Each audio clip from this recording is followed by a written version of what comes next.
This is a story of how a 23-year-old American activist was crushed by an Israeli military bulldozer in Gaza. How, despite numerous eyewitness testimonies, the Israeli military ruled her death an accident. And how, now almost 20 years later, her parents are still seeking justice. This is a story of Rachel Corrie.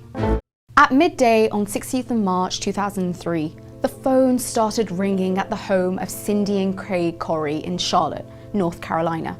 Whilst her husband was busy with the laundry, Cindy picked up the phone, unaware of how life-changing the next few words would be. "It's Rachel." Cindy had just been told that her 23-year-old daughter, her youngest, had been crushed to death under an Israeli military bulldozer while trying to prevent the demolition of a Palestinian home in Rafah, Gaza. They rounded up about 150 men, held them under a sniper tower, and shot around them to contain the men, the farmers in the area. What I'm witnessing here is a very systematic destruction of people's ability to survive, and that is incredibly horrifying. Carrying a loudspeaker and wearing an orange fluorescent jacket, American activist Rachel Corrie headed for a protest against demolition of Palestinian houses and Rafah refugee camp. It was nearly 3 years into the Second Intifada, a Palestinian uprising against Israeli occupation.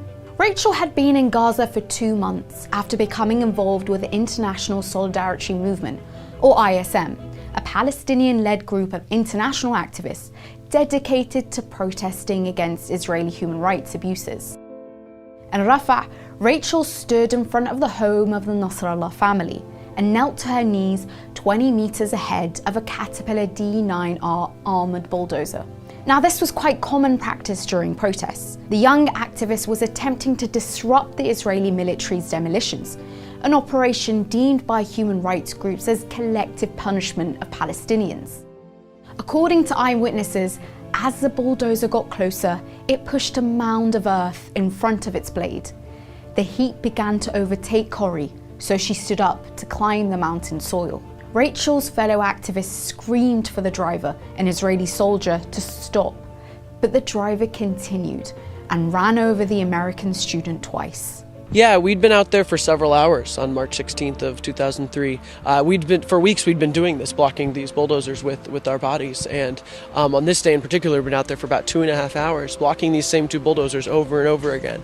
And eventually just one of the drivers apparently got tired of stopping and very intentionally drove over Rachel, crushed her to death. I was sitting about 30 feet away, blocking another bulldozer at the time, and watched it run over her and then back off of her again.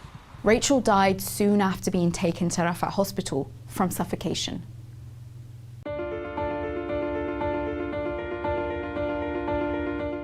One of the problems with this whole trial, and right from the beginning, Prime Minister Sharon promised President Bush a thorough, credible, and transparent investigation. It's still the opinion of our government as well as our family that never happened. Rachel's parents and other activists blamed the Israeli military for the death. The army pledged to conduct a thorough investigation and report to then-President George W. Bush. But the IDF closed the investigation without delivering a comprehensive report. Instead, they refuted the parents' claims and accused Rachel and her fellow activists of illegal and dangerous behavior. Contrary to allegations, Ms. Corrie was not run over by a bulldozer, but sustained injuries caused by earth and debris which fell on her during a bulldozer operation. At the time of the incident, Ms. Corrie was standing behind an earth mound and therefore obscured from the bulldozer crew's view. Israel's ruling was criticized by human rights groups, including Amnesty International and B'Tselem. In their struggle to secure accountability, Cindy and Craig Corrie filed a lawsuit in 2005 against the Texas-based Caterpillar Incorporation, along with 4 other Palestinian families whose relatives had been killed or injured. The claimants argued that Caterpillar bulldozers, funded by American taxpayers and supplied to Israel as part of the yearly $3.3 billion aid from Washington, were implicated in war crimes and extrajudicial killings. Since 1967, CAT Inc. has been providing equipment to the Israeli military, and in more recent years has been at the center of boycott calls. According to campaigners, Cat Inc. is responsible for demolishing the homes of tens of thousands of Palestinians, as well as destroying ancient olive groves and roads in the West Bank. In 2007, the Corrie's case was dismissed by the court on political question grounds, and therefore did not rule on the merits of the suit. In other words, as the bulldozers were paid for by the US government as part of its aid to Israel, the court could not rule in favor of the plaintiffs without questioning, and therefore undermining, the United States foreign policy towards Israel. From the moment the Israeli government started talking to our embassy and to our family in 2003, the story changed, and it changed, and it changed, and it changed, and it changed again. 3 years later, the Corries tried again. This time, they sued the IDF and Israel's defense ministry. But in 2012, Israeli District Court Judge Oded Gershon ruled against the parents, clearing the driver of any wrongdoing and blaming Rachel for putting herself in harm's way.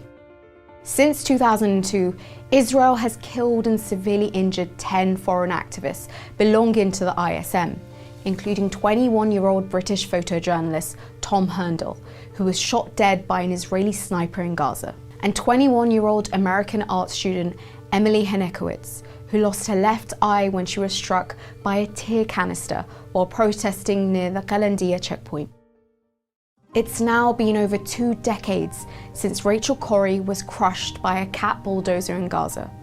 Although Rachel's parents were unable to hold the Israeli military to account, the couple set up the Rachel Corrie Foundation for Peace and Justice and continue to advocate against US funding to Israel. Rachel was a US citizen with Palestinian blood.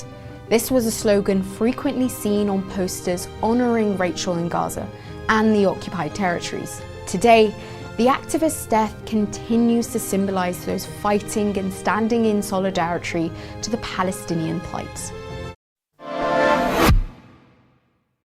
We are, of course, deeply saddened and deeply troubled by what we heard today from Judge Oded Gershon in the Haifa District Court. I believe that this was a bad day, not only for our family, but a bad day for human rights, for humanity, for the rule of law, and also for the country of Israel. From the beginning, it was clear to us that there was a process of investigation, operational investigations, military police investigations, and it was confirmed to us today that that extends through the court system in Israel, a well-heeled system to protect the Israeli military, the soldiers who conduct actions in that military, to provide them with impunity at the cost of all the civilians who are impacted by what they do. It's extremely disappointing verdict, of course, and it's disappointing for everyone who knew Rachel, in particular for Rachel's family, who've been working for so long for justice. And I think it should be disappointing for anybody who cares about justice and who cares about truth in Israel and Palestine. And I can say it on the basis of what I saw on that day in 2003, and on the basis of what I told the court. I don't think it's a credible verdict which accurately reflects what happened. I don't think that it can simply be dismissed as an accident. I'm absolutely clear that the bulldozer driver would have been able to see Rachel. It was a clear day. Rachel was standing in open ground wearing a high visibility vest, and the bulldozer driver moved toward her from 20 or 30 meters away, and absolutely would have had a chance to see her as she stood in one place, motionless during that time.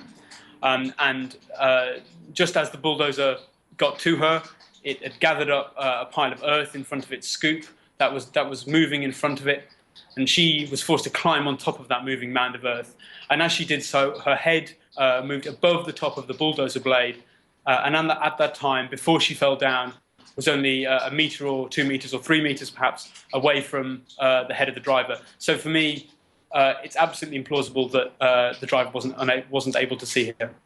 For the Corrie family and for activists who've been following this case, there wasn't a great deal of surprise, unfortunately, about today's verdict. And the reason for that is that those of us who follow events in Israel and Palestine are aware that day in, day out, in the West Bank, in Gaza, and in East Jerusalem, things happen, things are carried out by the Israeli army, which ought to lead to the conviction of soldiers, but which doesn't.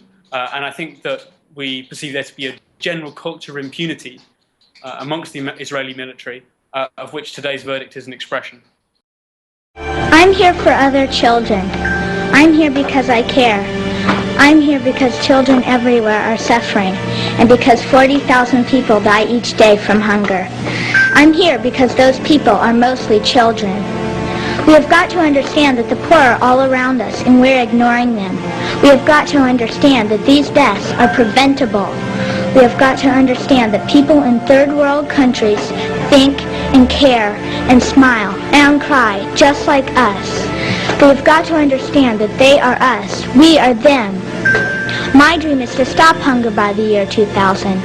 My dream is to give the poor a chance. My dream is to save the 40,000 people who die each day.